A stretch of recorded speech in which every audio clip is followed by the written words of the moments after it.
So, okay, given that we're in this situation, what is like your number one tip or advice to an ordinary person right now? Ano yung dapat kong gawin? Kasi ang dami kong time. Dami pwedeng ibigay. I could say number one, use this time to earn more or use this time to build your skill. Pero the most basic that I can tell people is use this time to change the way you think. Throughout this video series, I've talked to so many entrepreneurs. They're all in the videos, and I don't know for those who are watching this if napansin nila one common fabric about everyone who's successful in wherever they are. One thing that's different about all of them is the way they think. That they think different from everyone else. When everyone thinks that the world will end, all of them are saying this is an opportunity. There's that when everyone wants to sell, they're the ones buying. When everyone wants to hoard, they're the ones giving also. So no amount of money, no amount of skill will ever multiply if you don't change the way you think.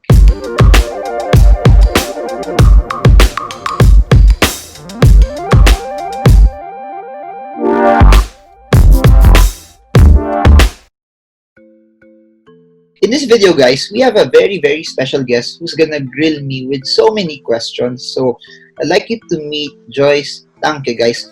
Sobrang yaman. Sobrang yaman. Hi, Marvin. Grabe ka naman. Mayaman sa kaibigan. Okay. At saka experience in life. Yun yung mga sinasabi ng super yaman talaga. But sige, go! I claim it. In your life right now, Marvin, is this your dream job? I don't even see this as a job eh. It's an expression lang of me sharing my thoughts pa rin eh. That's just basically it. And way before there was YouTube, I was writing a book kasi I really felt that the best way for me to communicate my thoughts was through a book. Before I wrote a book, I had a blog because I felt that everyone was starting to read blogs in the internet. That was 10 years ago. Then before meeting people in small groups, teaching them also the things I know. What I know about business is if you provide so much value to whoever your market is, there will always be a price to it. And I guess people saw value towards it. That's why it became, people started to invite me also for talks. People started to buy more of the books, etc. But I never saw it as that kasi at the end of the day, this, if from a business sense, is active eh. The name of the passive eh. Passive income eh. That's why from a revenue standpoint, I like something that's passive still. But I will always go to something that I love to do first because yun naman eh, it's not worth doing something if you don't really like it. So ako, siguro it's just been great that I was able to save, I was able to invest, that I could get to say no to the things that I don't want to do, and I get to just do the things that I want to do as well. So if you ask me if it was something I planned, hindi. I said this in another video. Sabi ko madami na akong videos eh. I said this in another video. Pangarap ko dati maging manager ng isang multinational company, magkaroon ng ipon, tapos eventually magkakaroon ako ng KFC franchise, which eventually na-realize ko, hindi nagpa-franchise yung KFC. Hindi nagpa-franchise yung KFC pala. Oy, meron eh. Ayaw mo lang. It's Jollibee McDonald's. But anyways, that was what I was planning before. Pero all of this, not really. And there are things that I did also in between that I was so excited before that now I'm not doing anymore. Yeah, so I mentioned about you saying value and being passionate about, because that's how I am also as a person. So seeing the authenticity in you, that's what makes you become quite popular in YouTube. Aminin mo na, sikat ka all over the world, hindi lang Pilipinas. So what do you think the values that you have, or the qualities, top 3 qualities that you have that made you become where you are right now? I work hard. Super. So hard work. Super. Check ako dyan. I work hard because it's the game eh. That's the only thing that sets you apart from everyone else eh. There's a lot of people who might be more talented than you, who might be better than you, more charisma, better looking, smarter, mas magaling magnegosyo. Pero if there's one thing I know, I will always outwork them. Again, there's so many videos I posted about this, but when I was starting out, I will work 16 hours a day. 8 hours sa trabaho ko, then the next 8 hours working on business, working on investments. Then So when, 16 hours. That's like double of 2 Marvin Germos, ha? oh, pero Yeah. what's the alternative? Watching TV at home that you're not really getting revenue. So ganun ako nag-isip eh. What's the alternative? On a Saturday, nasa bahay ka lang, instead na nasa office ka, you get promoted faster, you earn, you learn, and then you get to build the skills also that's required. So that's how I was thinking, that if hindi ako ganun kagaling, I will outwork you. I said this in another video that idol ko si Kobe Bryant, because Kobe Bryant, he would work at 4 a.m. even if he was already one of the top players at that time, because he knew already that the amount of work that he put in, the next player won't be able to catch up. Number 2 is focus, siguro. Focus. I focus. Ganun din, you're saying na I know a lot about stocks, pero yun lang yung alam ko eh. I don't know anything else. I don't know anything else. So how else do you focus? My knowledge is not wide. It's just deep. So you ask me anything about the coronavirus, I don't know a lot about the coronavirus. So you ask me a lot about makeup, or you ask me a lot about SEO, I don't know anything about that. I know little, but I'm not very knowledgeable. So I try to just focus. And kunyari, meron din akong gustong gawin, I try to focus on it. So I'll give you an example. Even in this whole YouTube thing, there's so many ways where you can put your video eh. Pwedeng Instagram stories, pwedeng IGTV, pwedeng Facebook, pwedeng LinkedIn, pwedeng YouTube. I chose YouTube. I'm under the philosophy that you just double down on what you know works, on what you know you're good at, and then yung iba, you don't have to be super good at that. Number 3, delayed gratification, I guess. Especially when I was starting out, or pati din naman yan eh. Okay, so 3 things is: first is hard work, second is focus, third is delayed gratification. Next question: how do you see yourself 3 years from now, professionally and personal? So that's professional and personal goal. You know what's funny? Wala. This is it already. It may look bad na you're not getting any other goals.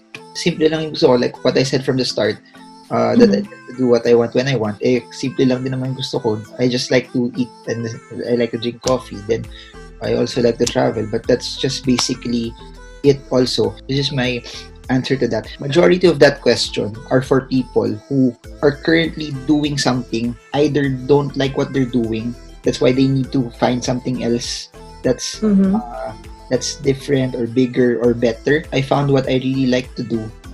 And because you said nga kanina, delayed gratification, I was able to set things up in a way that I didn't have to focus on ito yung kailangan kong trabahuin para kumita ako. I did that earlier on already. Then everything else after that was just focusing on things that I wanted na lang.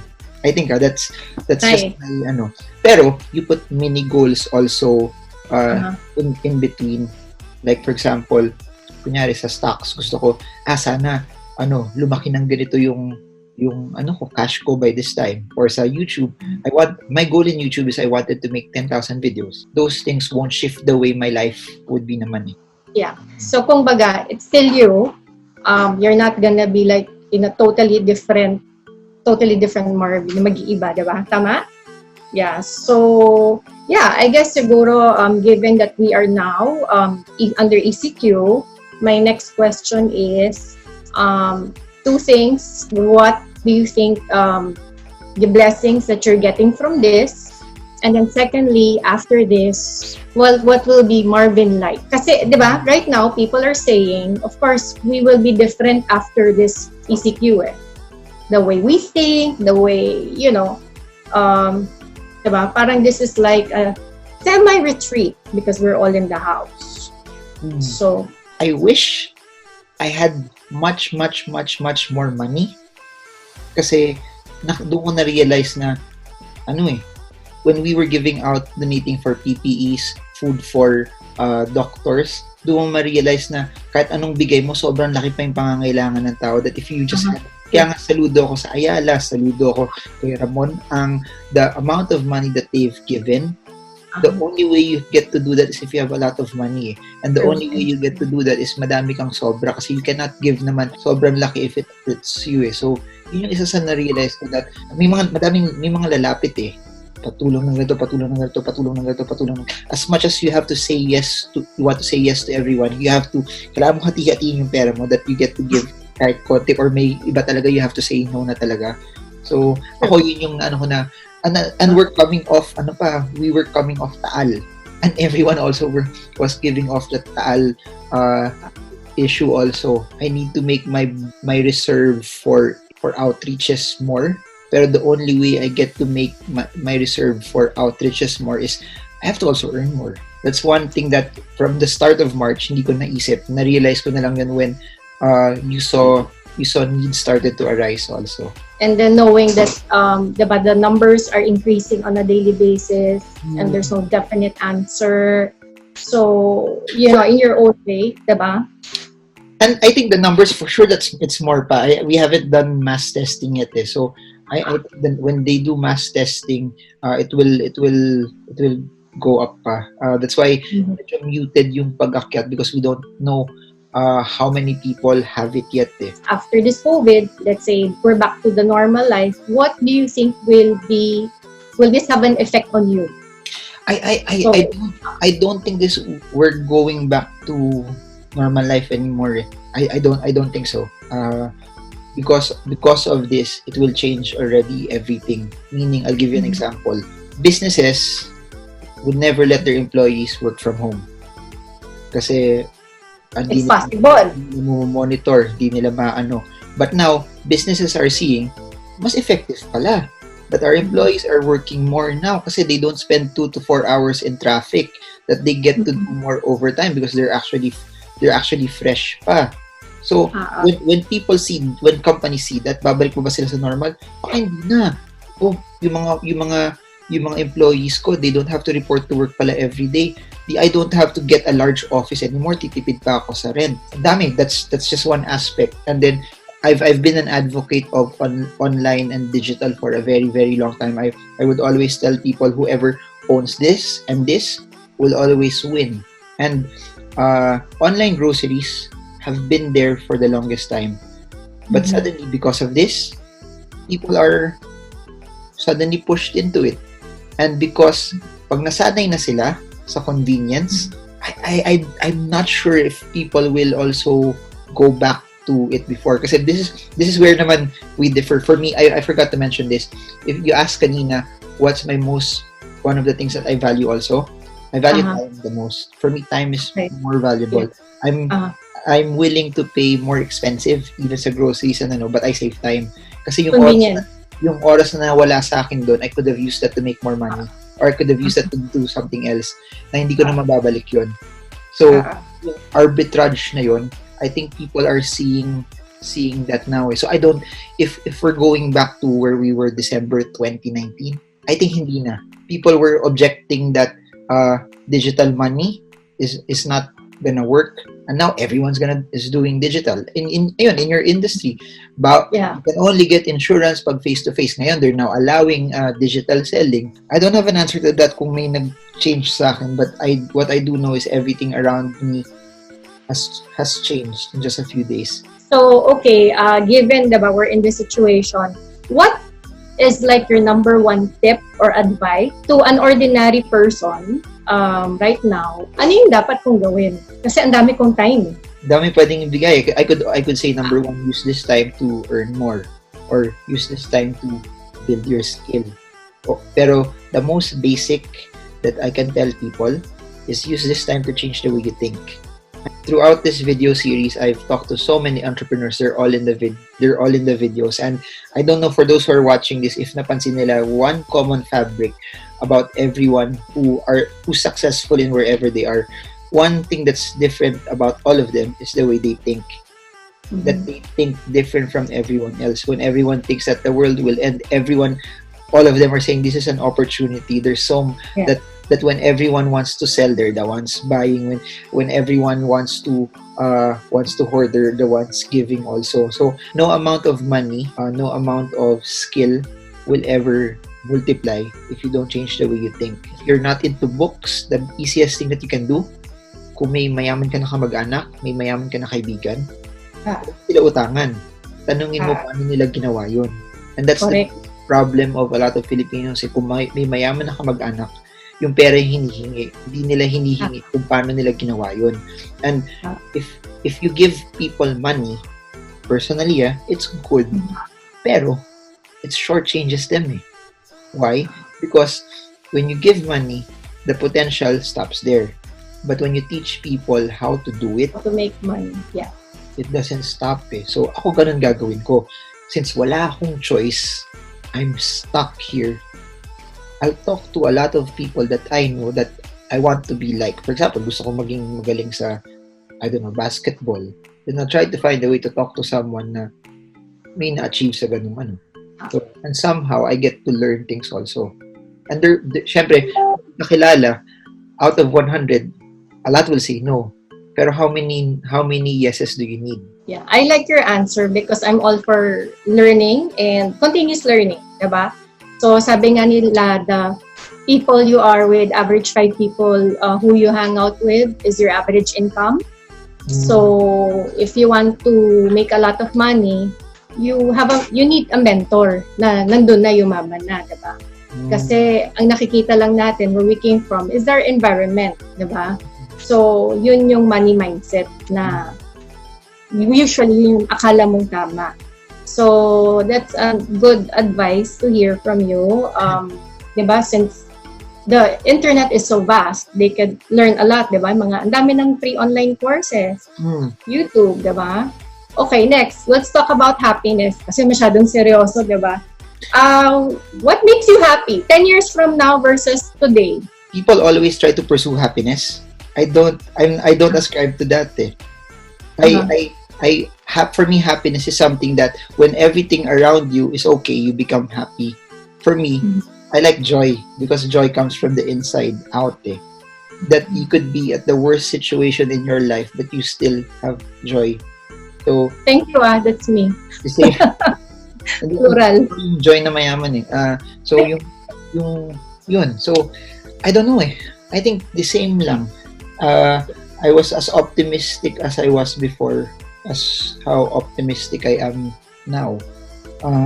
Syempre, siguro in terms of things that you can buy, nagbabago rin. All of those are just all from the outside. It's not something that kung wala yun, madidepress ako. Because I think that's why a lot of people are depressed because they base their happiness on things that are from the outside.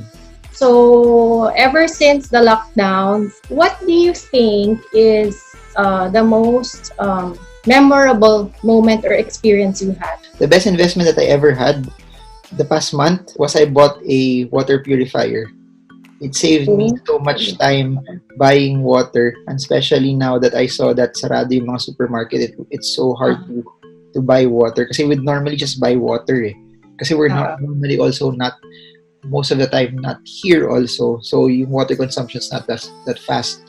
But the amount of time na nakita ko na March 12, sabi ko kung mag-lockdown to baka walang water, punta kagad ako Ace Hardware, bought the purify.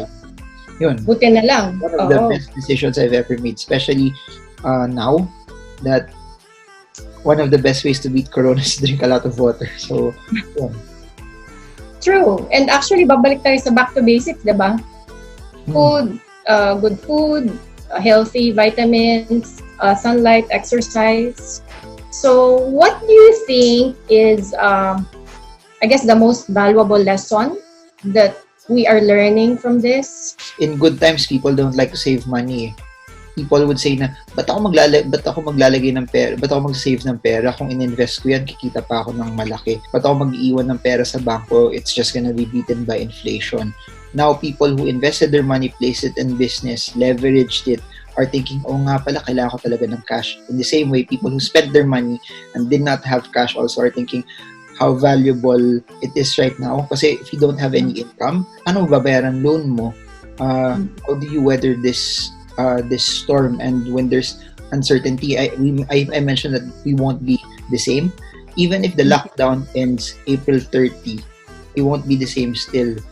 Businesses won't be the same as usual because unless there's a cure or a vaccine, spending won't be back to normal yet. It's nice to save and prepare for times like this. That when times like this are happening, you're not trying to survive, Mm-hmm. but you're trying to thrive. That's why You're okay. when Yeah. I mentioned that the difference between everyone else is the way they think, because they also prepared for times like this. Instead of thinking about what am I supposed to do in the moment, you're thinking about what will be your next move after this. So, Mhm. but that happens when you have cash. Aside from Kobe Bryant, sino pa yung next mong inspirational person? Steve Jobs, Elon Musk, Mark Cuban, Warren Buffett, uh, all of them have different facets that are very, very admirable also. Mhm.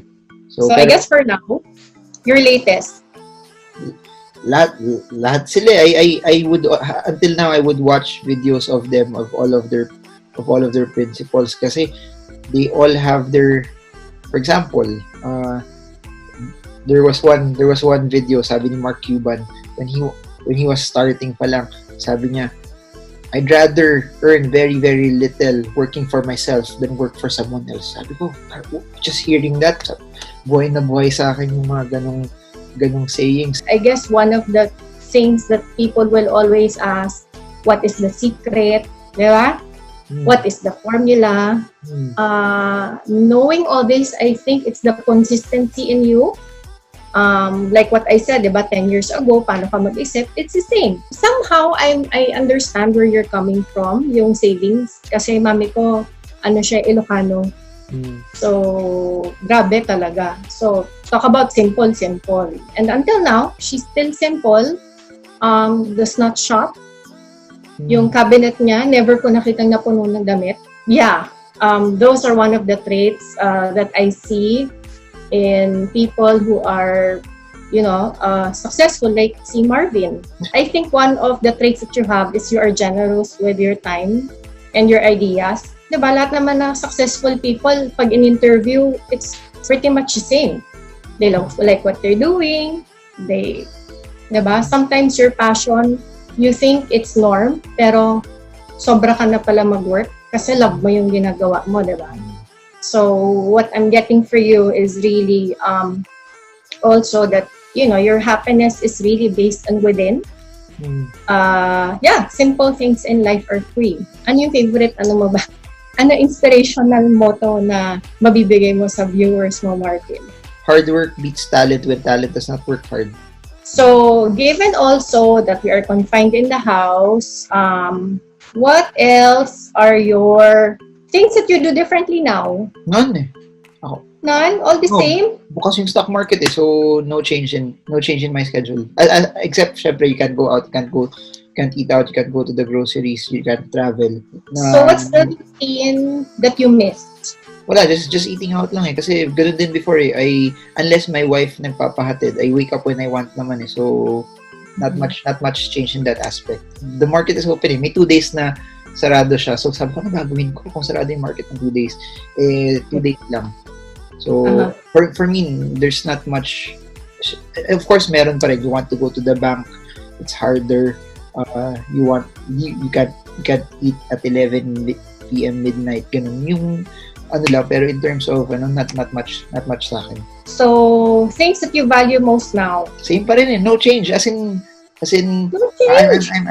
I'm the wrong person yata to ask in terms of routine.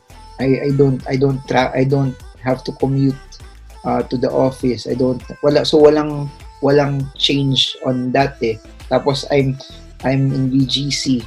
Lahat ng meetings ko din before were all in BGC also, so bababa lang din ako. So not much eh. So sige, what is your advice to people out there who want to improve more? Don't be scared to fail. Just keep on trying. That's it. Don't be scared to fail. Keep on trying. Don't care what other people think. So it's really not minding of what others will think and just pursue whatever you want in life. No, go for it. So guys, I know this was a different video, no? If you guys learned something from this, comment below. In the next video, we're gonna talk about Joyce's life. Gaano siya kayaman. We're gonna drill in on, I guess, a couple of secrets on why she's super rich right now. So I hope you guys got a lot from this. Thank you, Joyce, for being part of the video also. And Thank yun, you, Marvin. it's just so different na. Sobrang, the questions were so different. But guys, thank you. And I hope this video helps you trade well, trade strong, trade smart. See you all again soon. And bye.